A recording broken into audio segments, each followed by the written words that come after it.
Seigneur, nous vous saluons dans le nom de notre Seigneur Jésus-Christ, lui qui nous fait grâce de nous retrouver ce jour à l'occasion des émissions Foyer pour Christ qui ont été relancées après un long temps d'absence.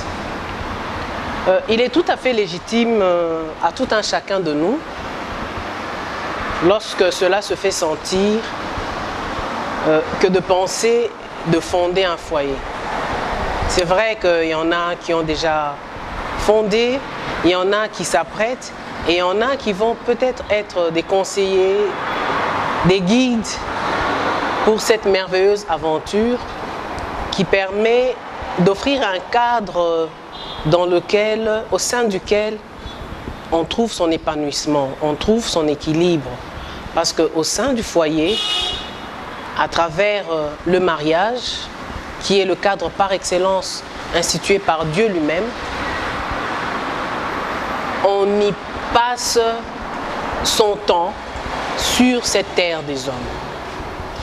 Bien-aimé, Dieu, dans sa pensée parfaite, en instituant le mariage, a organisé tout ce qui est nécessaire pour que ce mariage soit parfait, que ce cadre soit le meilleur qui soit, pour que l'homme y trouve toute la plénitude de la grâce infinie de Dieu dans tous les domaines et toutes les dimensions de son existence. Et vous vous souviendrez que nous avions annoncé un grand thème qui allait être développé au cours de nos différentes émissions qui vont suivre et qui est celui de Dieu, le parfait bâtisseur des foyers. Bien-aimés, dans la manière d'organiser et de préparer cette institution qu'est le mariage, Dieu savait que ce ne serait pas une tâche facile pour l'homme qui allait vivre cette merveilleuse aventure avec Dieu, et il avait prévu des garde-fous, tout un artifice pour permettre à l'homme non seulement de s'épanouir, mais de déjouer et de repousser tous les plans que les ennemis, aussi bien de Dieu lui-même et par conséquent du mariage, pouvaient développer pour empêcher que l'homme trouve son épanouissement et que Dieu soit glorifié à travers cette institution. Alors, comment est-ce que Dieu a fait? Tout simplement à travers sa parole. Bien-aimés, nous savons, nous qui sommes enfants de Dieu, que tout a été créé dans la volonté parfaite de Dieu par sa parole. À travers la parole de Dieu, l'homme trouve l'origine, l'organisation, le fonctionnement du mariage. C'est la parole de Dieu qui lui permet de puiser la force nécessaire pour faire face à tous les obstacles ainsi qu'à toutes les conséquences négatives que le diable peut avoir préparées contre le mariage. C'est aussi en elle que l'homme trouve le bonheur, selon lequel, dans la grâce infinie de Dieu, Dieu réserve à ceux qui lui appartiennent, à ceux qui sont disposés, à ceux qui lui obéissent.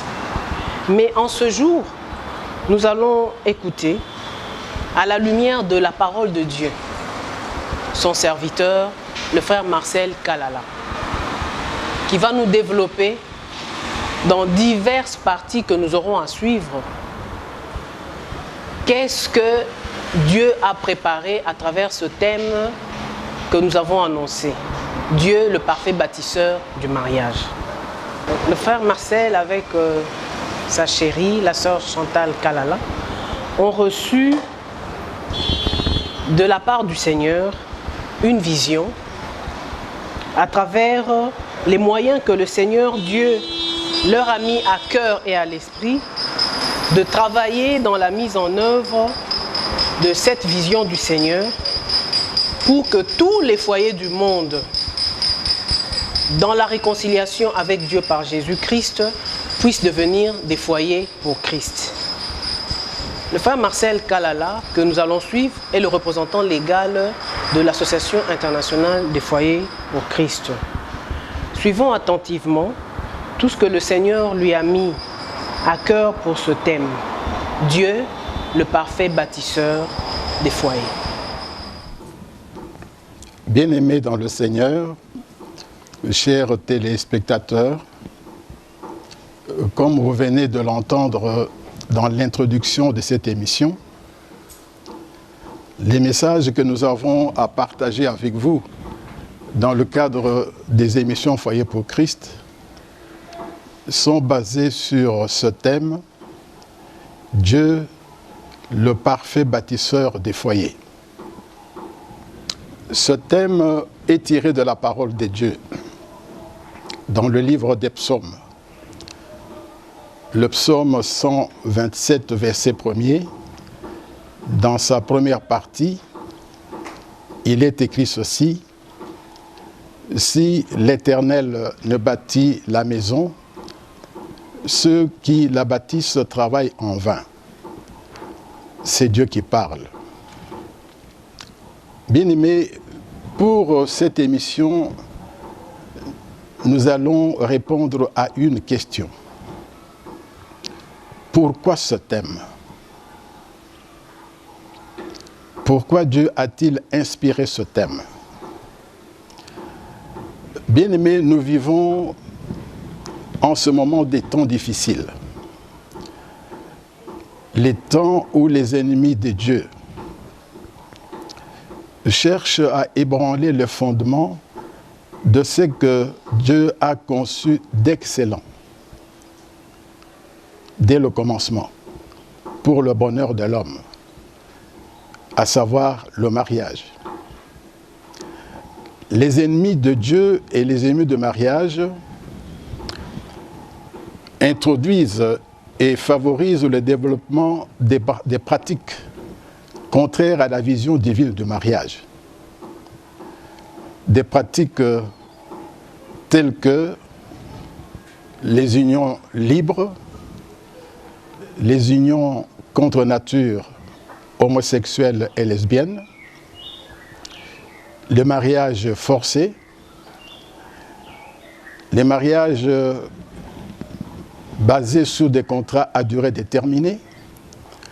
Et il y a aussi en plus le développement de phénomènes tels que la polygamie affichée ou dissimulée, mais qui ne fait que progresser, et aussi des séparations et des divorces qui aujourd'hui se constatent même au milieu des jeunes couples, à peine mariés, au bout de quelques mois, 1 an, 2 ans, 3 ans, on parle de séparation et de divorce. Aujourd'hui, bien-aimés dans le Seigneur, les ennemis de Dieu et ennemis de mariage ne se cachent plus. Ils avancent à visage découvert. C'est ainsi que chaque jour, nous assistons sur les masses médias, sur les réseaux sociaux,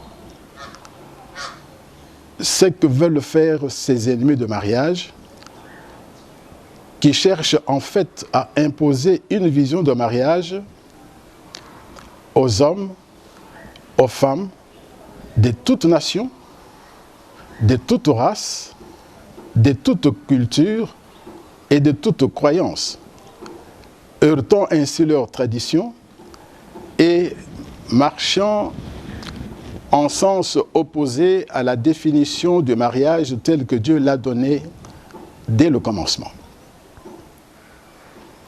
Ces temps difficiles sont clairement décrits dans la parole de Dieu et nous allons lire un passage.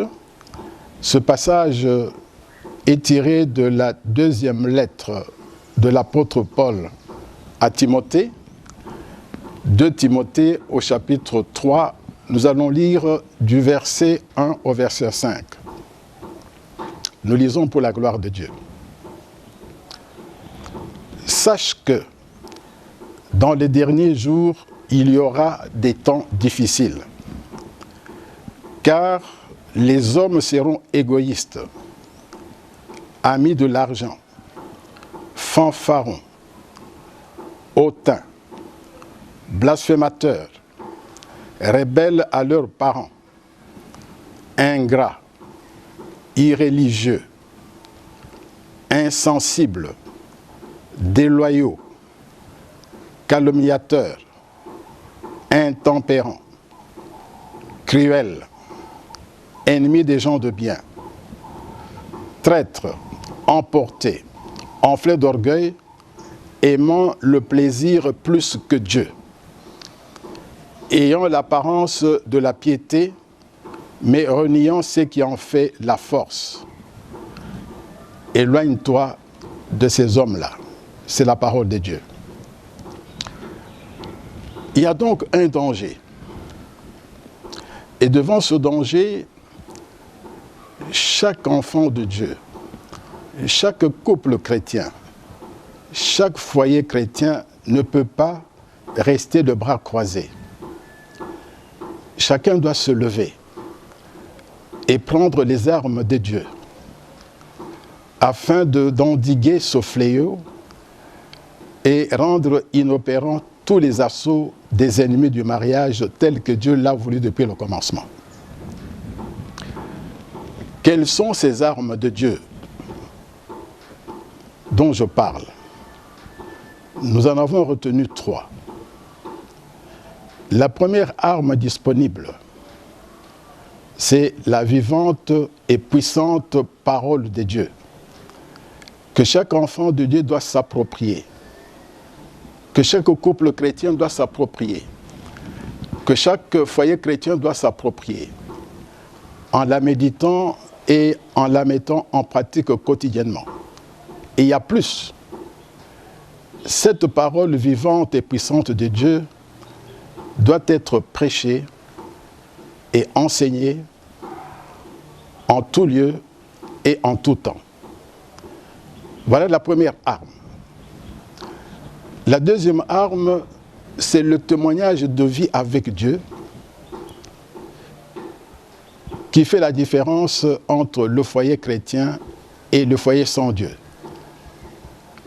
Afin que par ce témoignage, les autres foyers qui sont engagés dans des voies sans issue, loin de Dieu, puissent voir ce qu'il y a de bien dans la vie de foyer chrétien, le prendre comme modèle et l'imiter. Ça, c'est la deuxième arme. La troisième arme, c'est la prière de foi. Que chaque enfant de Dieu, chaque couple chrétien, chaque foyer chrétien peut faire au jour le jour. Par la prière de foi, nous mettons en branle la puissance de Dieu afin de délivrer les foyers qui sont déjà victimes de l'ennemi, afin de toucher les cœurs de ceux qui veulent emprunter des voies contraires à la vision divine, de pouvoir faire de bons choix. Bien-aimés dans le Seigneur, à travers ce thème, Dieu, le parfait bâtisseur de foyer, veut apporter à chacun de vous, à chacun de vos couples, à chacun de foyers, qu'il écoute avec un cœur bien disposé. Dieu veut leur apporter 2 choses essentielles. La première chose, c'est la connaissance dont ils ont besoin pour qu'ils puissent s'engager dans cette œuvre, certes difficile, mais combien exaltante et enrichissante de l'édification du foyer conformément à la vision divine. Ainsi, vous pourrez édifier des foyers solides, des foyers heureux, où l'épanouissement individuel et collectif est possible. Cette connaissance, chacun en a besoin. La deuxième chose que Dieu veut apporter à ceux qui écoutent ce message avec un cœur bien disposé, c'est l'équipement nécessaire, indispensable même, pour être en mesure de résister aux assauts dirigés contre le mariage, contre le travail que vous allez faire, de bâtir votre foyer. Parce que l'ennemi va attaquer. Il faudrait que vous sachiez comment vous défendre, comment résister. Et à travers ce message, le Seigneur vous apporte l'équipement spirituel nécessaire. Ce faisant, nous comprenons très bien que Dieu ne travaille pas seul. Il ne bâtit pas seul. Il associe à son œuvre de construction de foyers solides et heureux les membres du foyer. Conformément à cette parole de Dieu qui dit « Nous sommes ouvriers avec Dieu ». Et Dieu veut que vous soyez ouvriers avec lui. C'est dans 1 Corinthiens chapitre 3 verset 9. En présentant Dieu comme le parfait bâtisseur de foyer, nous affirmons en même temps que tous ceux qui prétendent bâtir leur foyer sans Dieu ne peuvent accomplir qu'une œuvre imparfaite, une œuvre inachevée, une œuvre sans fondement solide, qui offre aux conjoints et à leurs parents un cadre de vie, aux conjoints et leurs enfants plutôt, un cadre de vie déséquilibré, où les antivaleurs telles que les animosités, les divisions, les querelles, les rébellions, les infidélités et même les pratiques occultes empêchent tout épanouissement individuel et collectif.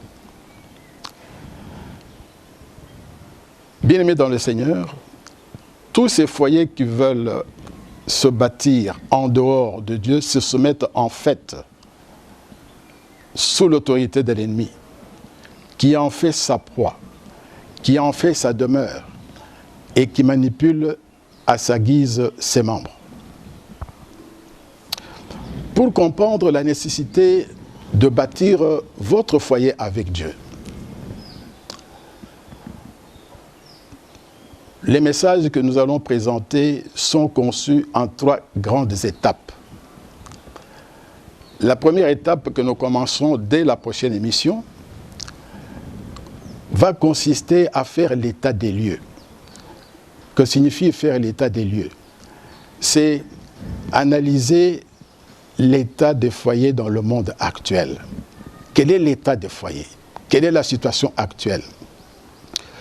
Bien-aimés, sans anticiper sur de nombreux développements que nous aurons à voir ensemble à travers ces messages, je peux dire d'ores et déjà qu'en examinant les foyers tels qu'ils se forment et fonctionnent aujourd'hui dans le monde, nous voyons que dans beaucoup de cas, ces foyers offrent l'image de désolation, de désordre, de délabrement moral et de désert spirituel.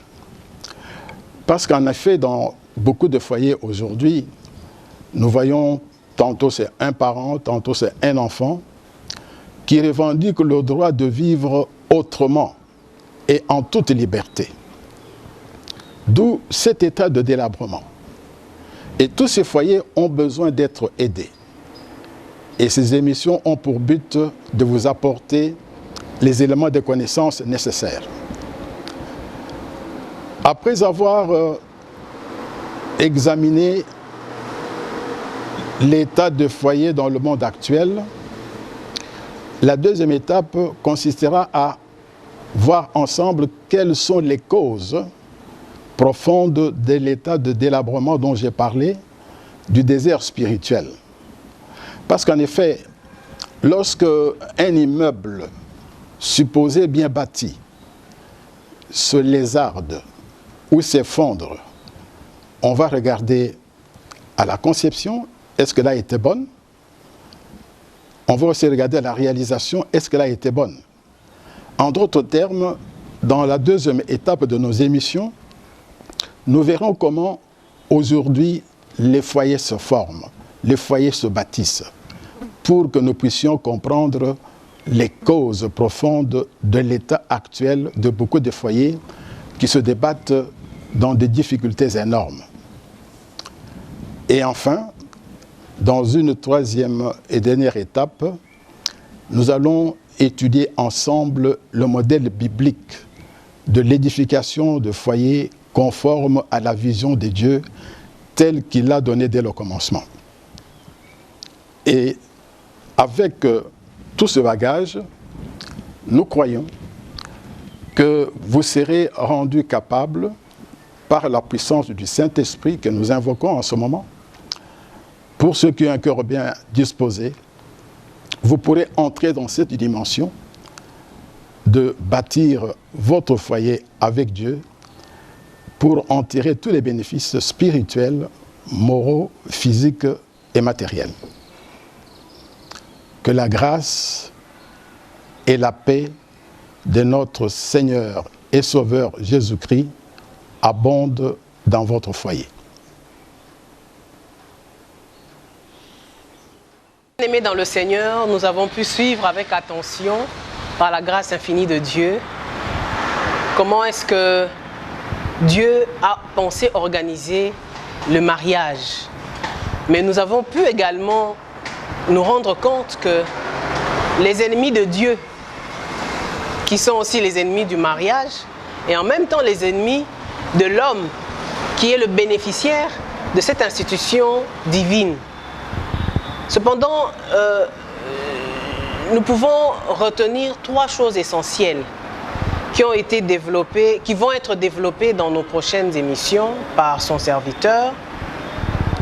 Dieu donne à l'homme trois moyens inébranlables pour faire face à toutes ces attaques, à tous ces plans contre aussi bien lui-même, l'institution mariage, que Dieu lui-même. Il y a la parole de Dieu. C'est l'arme la plus efficace. Parce qu'il n'y a rien qui puisse sortir en dehors de cette parole et qui puisse faire du bonheur à l'homme. Or, nous parlons de bâtir un foyer heureux. Il y a le témoignage de vie. La parole de Dieu nous transforme. Souvenons-nous, bien aimés, que dans les enseignements de l'AIFC, comme nous l'avions dit dans le passé, chaque membre du foyer est un acteur avec un job description biblique. Tout ce que chacun de nous est appelé à faire dans son rôle, dans le mariage, est tiré de la parole de Dieu. Et donc, le témoignage de vie d'un foyer soumis à la parole de Dieu ne peut qu'être transformateur d'autres foyers. Et c'est ce qui fait de chacun de nous ambassadeur de Dieu auprès d'autres foyers. Et le troisième élément, enfin, c'est la prière. La prière qui est en fait la porte par excellence qui fait que Dieu intervienne de la manière la plus puissante dans toutes les sollicitations, même les plus horribles que nous rencontrons dans notre vie de mariage, qui permettent à Dieu de nous accorder ce que nous avons déjà depuis la victoire de Jésus-Christ, c'est-à-dire la victoire. Que la paix du Seigneur nous accompagne tous dans nos foyers et nous nous retrouvons la prochaine fois pour la suite de développement de ce thème à travers les différentes parties telles qu'elles ont été annoncées par son serviteur. Que Dieu nous bénisse tous.